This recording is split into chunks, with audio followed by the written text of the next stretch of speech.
The Forza Horizon series has been taking us around the globe since 2012. Colorado, Southern Europe, Australia. Now we're going to Britain. What do I think of when I think of Britain?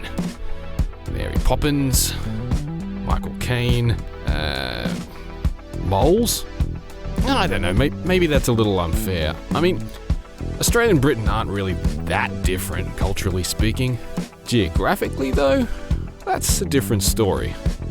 However, while I've been to Britain to visit developers a bunch of times over the past 15 years, I still really haven't seen that much of it in person. I'm about to, though. At least, a small sliver of it.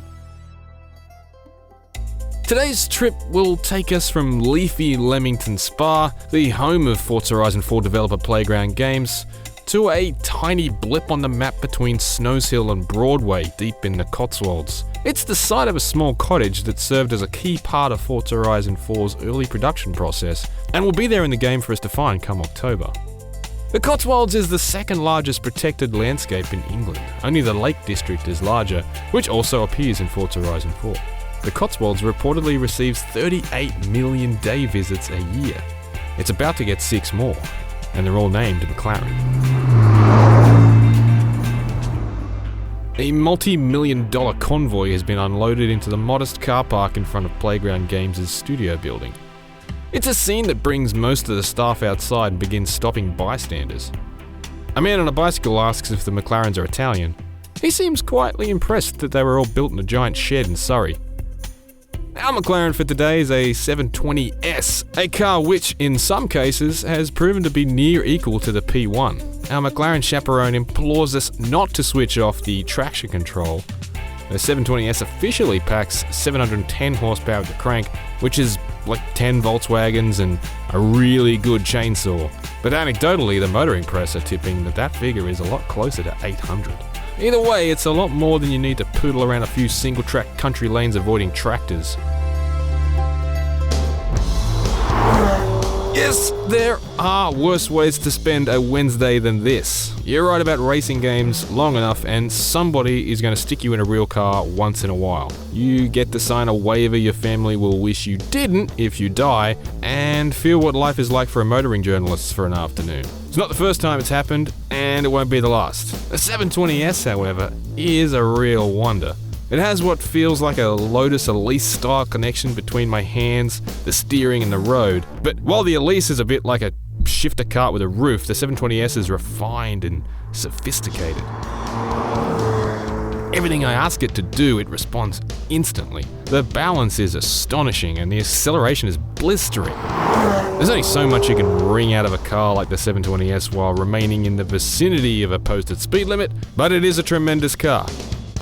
Perhaps equally impressive is how tranquil and composed it can be if you just relax and settle into a lazy cruise. It's incredibly easy to drive and entirely unflustered, threading its way through the thin streets of centuries-old villages, turning heads all the way. This is a car I could live with. Not the crippling debt that would come with it, but the car? No worries at all.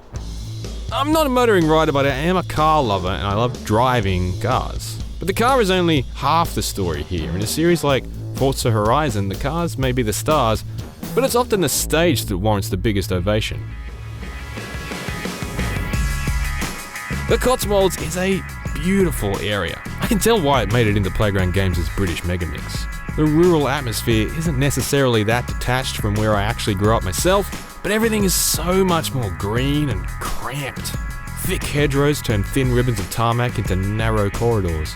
The roadside is overgrown with grass and weeds, the complete opposite of the sort of dusty, parched verges that line the roads where I live. There are dry stone walls and buildings that may well be hundreds of years older than any building I've seen in Australia. One absurdly picturesque moment finds us passing beneath a canopy of dense, overhanging trees, shedding millions of tiny petals. What is this? It's like driving through an animated postcard. Eventually, we arrive at our destination.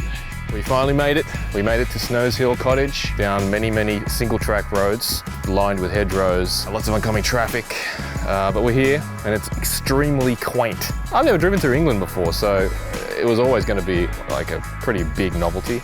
But yeah, I feel like it was worth the drive. Lots of great countryside. We head back via a more conventional route, picking up weekday traffic on the motorway back to Leamington. Here's the real Britain some punters are still joking about. They haven't quite shaken that contempt bred by their day-to-day experience with 9 to 5 peak hour Britain. But Forza Horizon has never been about recreating traffic snarls and bogging you down behind caravans. The Forza Horizon series' greatest victory remains its ability to bottle the joy of driving. Horizon 4, like its predecessors, is about wish fulfillment. It's about the satisfaction of stepping into a cool car and mashing the pedal under your right foot.